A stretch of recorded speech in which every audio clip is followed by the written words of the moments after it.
Hello, what's up mga katrivia? So ang atong istoryan karon mga katrivia, kabahin kini sa atong mga pangadlaw-adlaw nga ginabuhat. So dili kini nato kalikayan mga katrivia nga masulong kita niini nga mga pagabuhaton, mga buluhaton kay kini mao kini ang atong pangadlaw-adlaw, no? So para dili kita laayon sa atong kinabuhi, dili kita magsigta standby sa karon sa panahon nga nato sa lockdown, dili ta allowed magsuroy-suroy. So ang pinakaunang butang nga atong buhaton para di ta layon sa atong panimalay is first manglimpyo. Ang paglimpyo guys, mga katrivia, usa kini ka sa butang na makahatag og kahapsay sa atong panimalay. Kaya kita ug hilig na manglimpyo sa panimalay, walay ilaga, walay uk og menos sa lamok. Limpyo safety sa ato ang kalusugan, no, sa atong health. Then second, practical ayon guys. Di ka maboring sa imong pagka-ECQ, no? Sa imong pagka-standby sa inyo ay kaduha nimong buhaton guys is do research. Mag-research ka mga kanang patok nga mga posibleng himuon nimong negosyo sa pagbalik sa normal. Kaya kini man natong ECQ guys is dili na siya magpadayon, no? Adun na siya kahumanan. Kini nga to ang pagka-lockdown is temporaryo ra kini. So kini dili na to basulon ang COVID nga nainanita bagkus kini mo ato ang himuong sukdanan ug nganong kita magmalig-on pag-usab. Ang COVID guys wala naghatag nato disgrasya. Ug gani naghatag nato og Victor. Naghatag nato og kaalam og diskarte sa kinabuhi.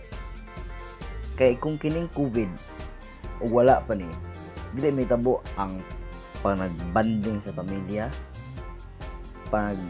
hunahuna kung saan pag-save sa atong kwarta, ug uban pang mga pagabuhaton unta.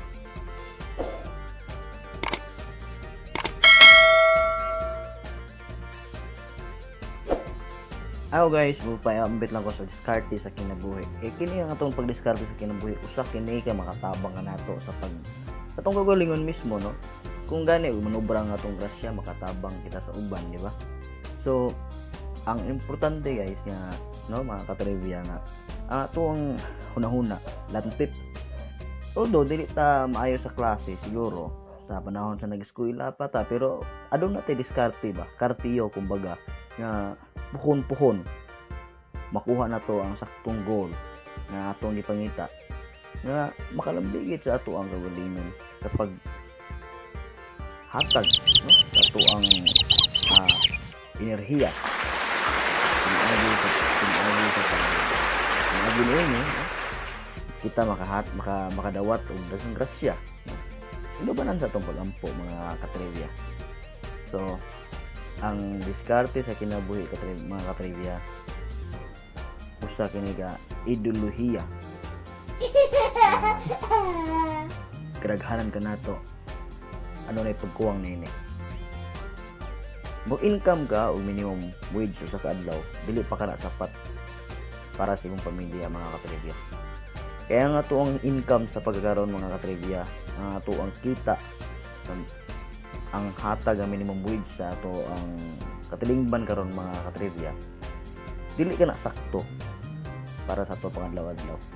Ibutan ta lang nag-abang ka, nagbayad ka sa imong boarding house 2,000, 3,000 ang buwan, wala na may 1,000 ang buwan ron. Kaon pa nimo, padala ba ka sa pamilya inya, pamalit ka sa mga personal nimo mga gamit ug pangadlaw-adlaw nimo mga gastuhon. Ibutan ta lang ang imong sweldo is 500 ang adlaw. So kada adlaw mo gasto ka og dag 100 for sudan lang na siya, di ba? Kung sudan. Every day mo gasto ka 100 sudan.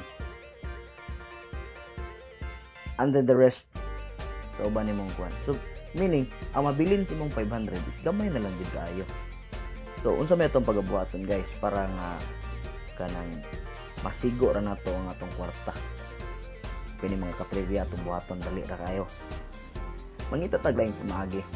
Alternative way nga aside aside anang ato ang adlaw-adlaw nga income sa atong dawat sa kumpanya, aduna tay mga strategiya no nga kanang maka dawat ta og kwarta pinaagi sa ato ang diskarte. Ano kay imige ng ay nag-selling siya while nagtrabaho siya. Call center siya pero ang iyang sweldo is dili kay dako. Yan yung gibuhat mga katrivia. Online selling siya. Daghan yung sideline niya pilan. Walay illegal. So gayon pa man, tungod kay nasi pamilya na si pangayo, nasi manghod nga gipa eskwela. So iyang gi-divide ang iyang oras para magampanan ang iyang mga panginahanglan. So successfully no kanang atong ikuan ang shortcut na to sa iyang istorya karon na siya sakinan na siya balay pero yung balay karon guys hulugan pero at least na siya iyang napundar. But aside ana kanang ayaw ang iyang pagpuyo karon. So muna yung mga diskarte na to sa kinabuhi na kinahanglan dito magpakawa sa paglaom. Kung nagikaingon pa nako na dili ang ato ang kalisod dili kalisod sa atong ginikanan nga nagtuklod nga magkalisod ta. Kita mismo mo diskarte para malikay kita sa kalisod. Ako guys, dili pa ko successful. Bago pa lang ko ni sulbong. Bago pa ko ni human og eskwela. Kay ako guys, while nag-eskwela ko, nag-support ko sa pag-eskwela sa akong manghod and then also for the financial assistance sa ako ang parent. So muna siya guys. So ato ang ibutang karon sa tong huna nga kaya gid nato. Kining laban nato guys. Kini pakigbatok nato sa ato ang kinabuhi. Usa kini kadakong ganti. Salamat kita guys nga dili ta wala ta ning abnormality, dili ta pungkol, dili ta mga PWDs nga mga kapansanan, wala ta ana. Kung wala man gani ta ana guys, dako kitang posibilidad, dako kitang swerte sa tuwang kinabuhi. Bisan to og pobre ta pero nga wala ta ani, swerte ta. So muna nga ikaw guys kung usa ka sa palamunin sa inyong balay, paningkamot kay mga katrivia, usa ka sa palamunin sa inyong balay, paningkamot. Kay dili sa tanang higayon nga ikaw makaon sa inyo ha. Mabot sa punto nga mahimo na kang ginikanan, mahimo na kang usa ka resources no sa inyong pamilya, usa na ka magtrabaho. So mabot sa punto nga mga katrivia. Dapat ato yun i-nurture ato kagalingon minta sa doon na pa'y oportunidad na makuha nato sa tuang pagpaningkamot. Tanan mga katrivia, tanan natong pagabuhaton is maga-reflect sa ato ang kagalingon. Nga naman mga katrivia, kaya ang atong pagabuhaton magtinapulan kita mga katrivia. Maabot sa punto maminyo ta or naa na tay mga mga responsibilidad sa kinabuhi. Kita yung mag-antos mga katrivia. Dili mataanan og trabaho. Tapulan tang nako, di ba? Pero kung imong isanay ang kagalingon mo na imong daily routine, ibutang nimo sa ibang kagalingon ang pagpaningkamot. Matog sa saktong oras sa gabi, matawag sa iyo sa kabuntag kay magsugod sa bagong adlaw. Muna siya mga katrivia to ang ibutang kanon sa tungon na mga katrivia nga bawat oras segundo ay kinahanglang binayran ka. Aduna kay value sa ana nga mga dili sa tanang higayon mga katrivia nga nagpahuway ka.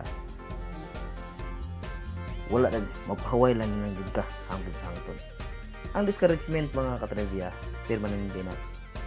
Pero dili ka na may mo atong himuong sumbanan nga kita magpakahuyang. Ang discouragement mga katrivia usa kini sa mga pagsulay nga naghatag kanato ug kalig-on o katagbawan sa tong kagalingon. Kay kani mga katrivia, kultian ta mo ang mga tawo nga dali kay mag-discourage sa kagalingon walay maayong maani.